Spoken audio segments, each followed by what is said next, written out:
Hello, it's Ren Presents time.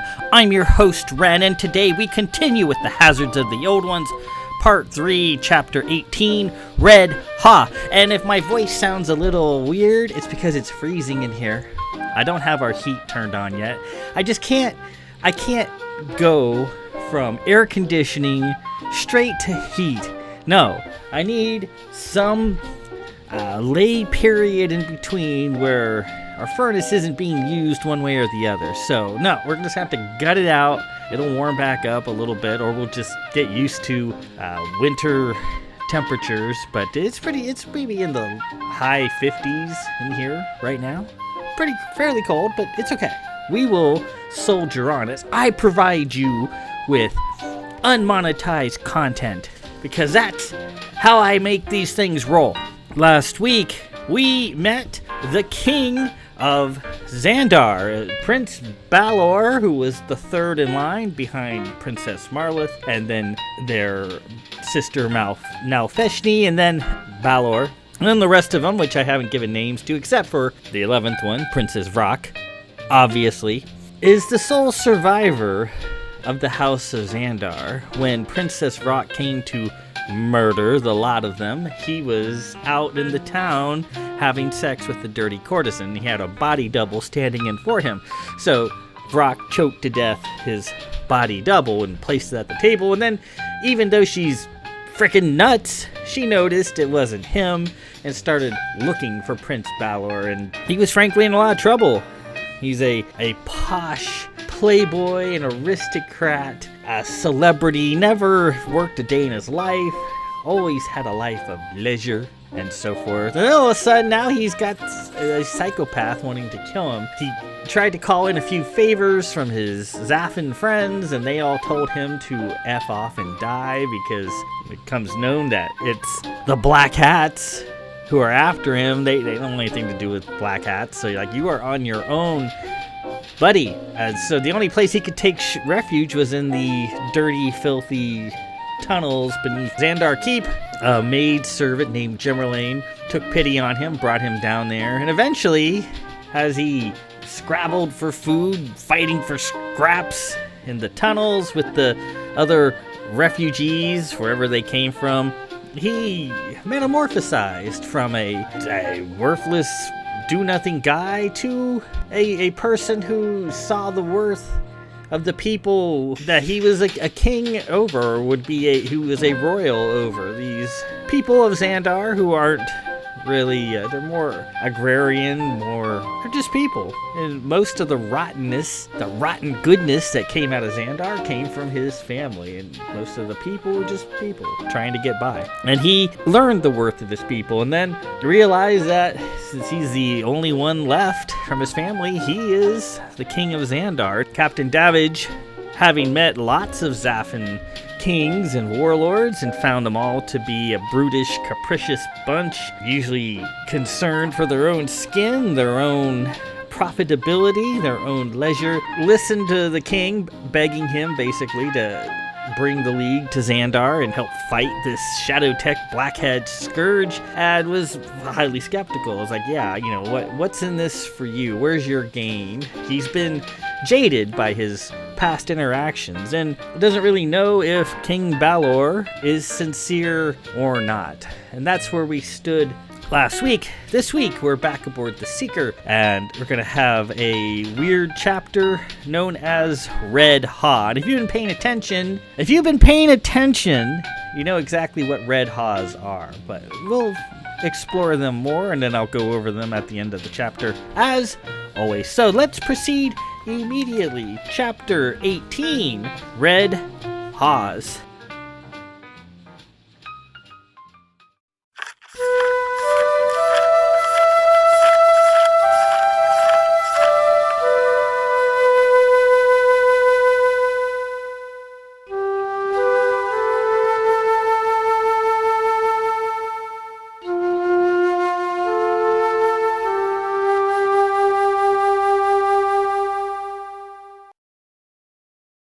The Seeker wobbled in its orbit. The helm, though now fully reconnected, was hopelessly out of calibration. All around it, Black ships were everywhere, and it took every bit of strength the helmsman had to keep from hitting them or yawing into the upper atmosphere of the planet. The Seeker was safe in a fully painted cloak. On the bridge, the Duke of Olin, his black hat consort Tori Jane of Wham, Lady Poe of Blanchford, the captain's sister, and 3 of the Ruthven men stood staring at the holocone in muted interest. Technicians continued to work on the helm, trying to restore its delicate touch, though they had days of exhaustive work ahead of them. Commander Mapes had returned to engineering to try and make the crude reconnections a bit more functional. Lieutenant Verlin sat in the command chair and looked with a bit of gut-churning horror at the dark scene outside the ship. She burned to throw the Duke and his lot off the bridge, with possibly the exception of the captain's sister. Yet the Duke of Olin was a powerful and influential man, even if he was a alleged pirate. And, she had to admit, they were the reason the Seeker was still in one piece. "What's our status?" she asked. "How's the cloak?" Tori Jane looked back at her and smiled. "It's fine. It's more than fine. It's great. The Black Hats might have my key, but they don't have Lady Poe's here. It'll take them years to figure it out and knock it down. The only way they can find us now is by getting us in a dark light, but there's no chance of that." Poe, shy as usual, blushed. "I did nothing but follow your instructions, Madame Tori Jane." "Are you kidding?" Tori Jane said. "You saw the crappy one the sisters tried to throw up and get mashed. This is an awesome cloak, and I'm going to want to get with you later to discuss some of the things you did. You're a genius." Poe smiled and looked at the floor. Verlin stood and offered her seat to Lady Blanchford, who graciously accepted it, her feet still a swollen mess. She sat down and then lurched back up. Sitting in the seat was a white box with a bright magenta bow. It hadn't been there before. "Where did this come from?" Poe asked, picking it up and placing it in her lap. "Looks like one of the gifts Carahill wanted to give us," Peter said. Verlin was uninterested. "What's the status of the captain?" she asked the comm. "Still no word. He has not responded to our attempts to reach him. Additionally, we are still missing a sister and her personal company of Marines. All else are accounted for." "What are our in-atmosphere capabilities?" Poe lifted the lid and peeked into the box. A fast-moving tide of large, quivering bubbles came out and drifted to the floor, quickly spreading out over the bridge. They were slightly scented like hard candy. "Lady Blanchford, please," Verlin said, kicking some of the bubbles away. "I am so sorry," she said, mortified, closing the lid to the box. "Crewman," Verlin said to Helmsman Sorry, "I await your response." Sorry, distracted by the bubbles, snapped too.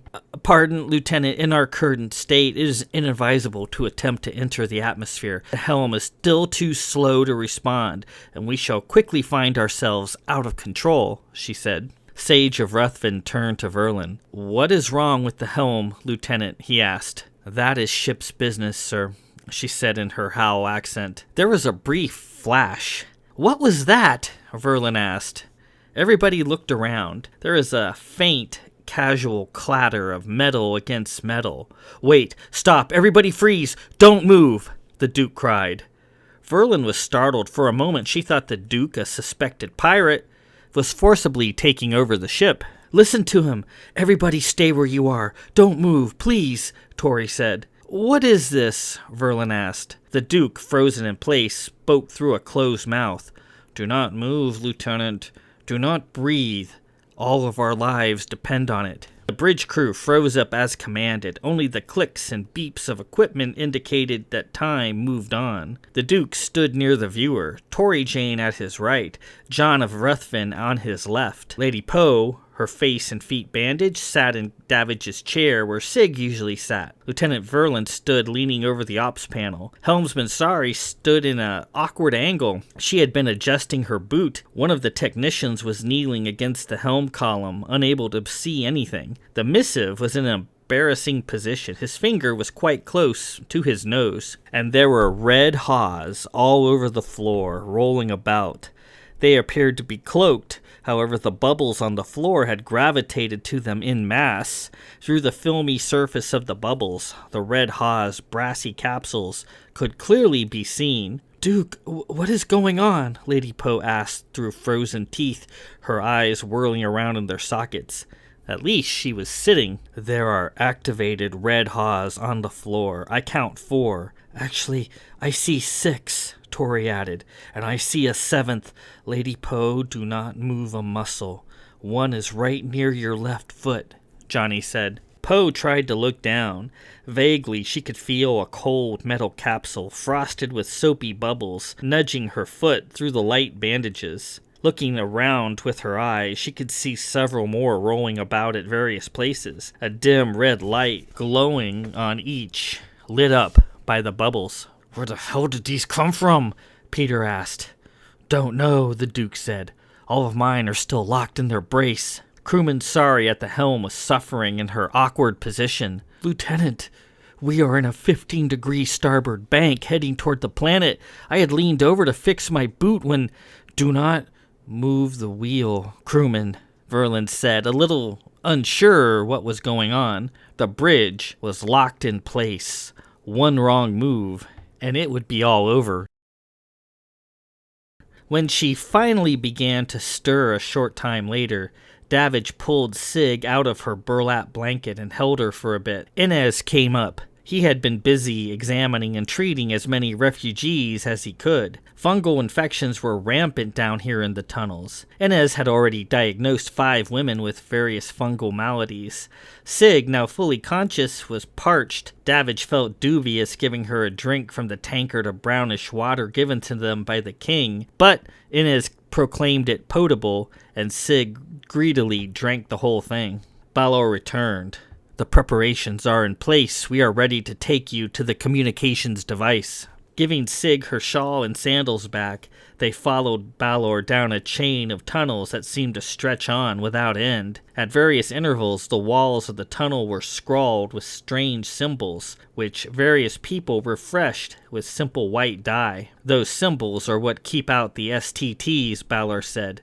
My wife is a Kabbalist. Moving on, they eventually reached a hatch and a ladder going upward. This hatch, Balor said, goes all the way up to the top of Xandarr Keep. It's very tight in there, so be careful. Climbing, they made their way up the ladder, Tweeter lighting the passage up. Balor was right about the passage being tight. There was barely enough room to allow one to take a step. Their knees kept banging into the rough side of the passage. At last, they arrived at a small trap door. Here, Balor said, whispering, is a doorway leading to the 9th level of Xandarr Keep. Take a look, Captain, and see it for yourself. Davidge lit his sight.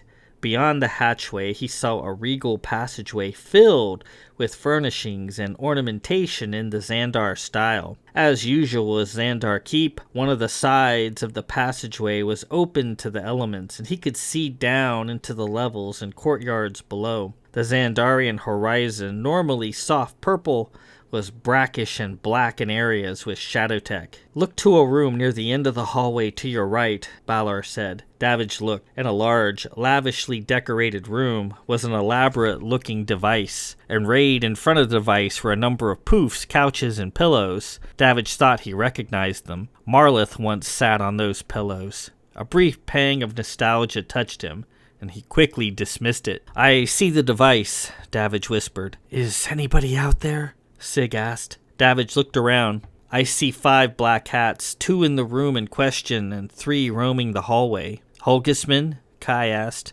Yes, about 100. The black hats are manning an arcane device that is throwing a beam of ebon light into the sky. That's a dark light, Sig said. They're looking for cloaked objects. How are we going to fight our way through all of that? Kai asked. Balor made his way back down the ladder. I shall give you the time you need. Where are you going? Davidge asked.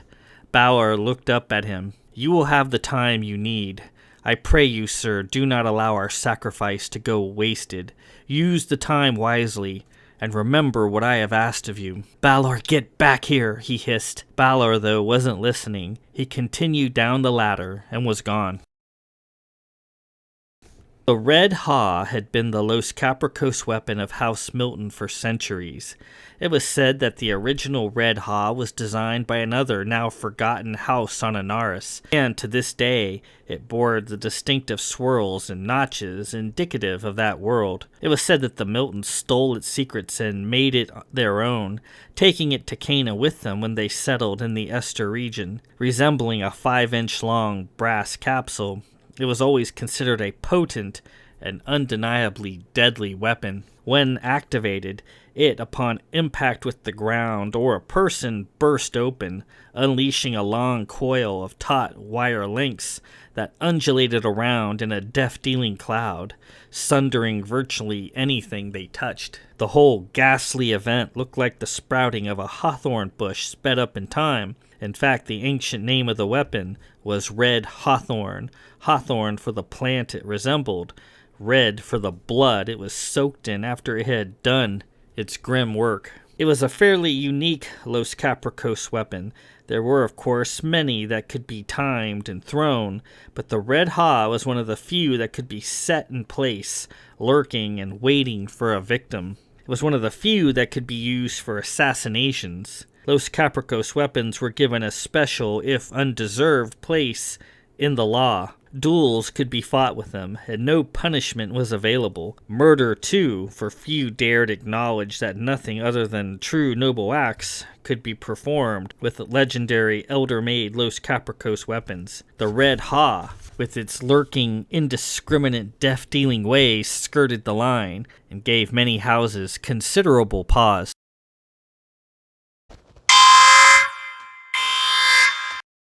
Several Red HAWS rolled about on the bridge floor, occasionally knocking into each other as the ship began to buck slightly in the atmosphere, their red lights glowing innocently. Don't worry about them hitting each other. They'll only respond to obvious warm-blooded movement, the Duke said through his teeth. Lieutenant! Sari cried, stuck in her awkward position. I think I'm gonna fall over. Crewman, relax and clear your mind. You're not going to fall over, Verlin said softly. Yes, I am.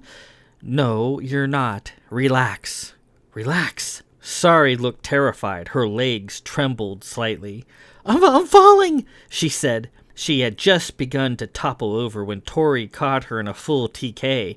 I got you, she said. Sari, like a bug stuck in a web, struggled minutely. I can't breathe, she said. Yes, you can, Tori said in a soothing voice. Just relax. I got you. Relax. And breathe normal. Sari relaxed a bit, held in place in Tori's TK. How are you doing, crewman? Verlin asked. Fine, she stammered. I'm fine. The crew stood there frozen for another few seconds. A warning bell went off. Too hot outside. The bubbles covering the Red HAWS started popping. Without the bubbles, these devices were cloaked into full invisibility. One had only 1 or 2 bubbles left. What are we gonna do, Fall?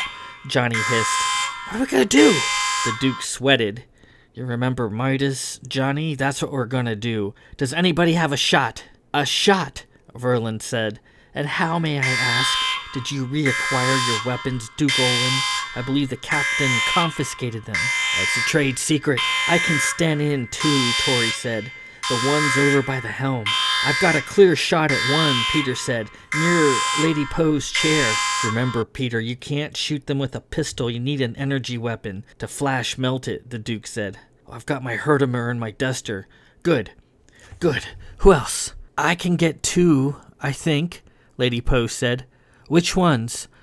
The ones near the lieutenant's legs. Are you sure? Yes. All right. I've got the one by the lift door square in my sights, the Duke said. That leaves one more by the viewing screen, the one that's almost invisible. I've got a shot at that one, Sage said. No, Sage, shut up, will you? You can't shoot, Johnny cried. Somebody else take the shot. Damn. I can do it, Verlin said. I'll take the shot. No, you've got an SK, Lieutenant. That won't do. It has to be an energy weapon. The Duke grimaced. Come on, we got one more by the viewing screen, and from its positioning, it'll kill the missive and those 2 standing by the sensors. Who has a shot? "I've got a shot," Johnny said. "One problem, I think my Herdimer's set to safety." "What?" "I don't know. It might be on safety and it might not, but I'm pretty sure it is." The warning bell became a steady klaxon. "We are 1 minute away from melting the outer hull," Sari said. "Well, it looks like it's not going to matter one way or the other. Johnny, take the shot." The crew held their breath a moment, the klaxon sounding. "Everybody ready? All right, on 3. 1, 2, 3. Of all people, Poe was the quickest on the draw by far. In a blur, she had her 2 red HAWS surrounded in a spear of Silvertech. Out came the Duke's Herdimer, and with a whee, his red HAW got melted in an angry lump of slag. Bubbles popped. Tori Jane dropped her TK, unceremoniously dumping crewman Sari to the floor, and quickly boxed in Sten 2 red HAWS. They blossomed under the invisible Sten, making a somewhat hairy-looking writhing mass that sparked as the coils touched the field. Sari, laying there on the floor, watched it in horror, a front-row seat. Peter drew his Herdimer, and with 2 quick shots, melted his, the first shot partially missing and almost getting Lady Poe in the foot. Johnny, his hand moving with a practiced motion, drew his Herdimer from his duster. He aimed and squeezed. The trigger didn't move. Nothing happened. His safety was on. The red HAW activated and trembled like a jumping bean and made a hideous scream when Poe, with her other hand, surrounded it with a ball of Silvertech. The sphere deformed with the efforts of the bound coils within. That was it. They were all contained. Everybody thanked their maker. Klaxons, burning up. Helm, full left wheel, Z plus 600 meters and mark at 4, Verlin shouted. Sari stiffly stood back up and rammed the wheel with all her strength, the equally stiff Tech helping her. Soon the ship righted and pulled out to safety. "Lady Blanchford," Johnny cried, "I am in love. Did you see how fast she took hers down?" Poe smiled in her usual shy bearing. Peter approached her. "Lady Poe, that was an impressive display of speed and control." He took her hand and kissed it. "Well, thank you, Peter, and thank you for not shooting me in the foot."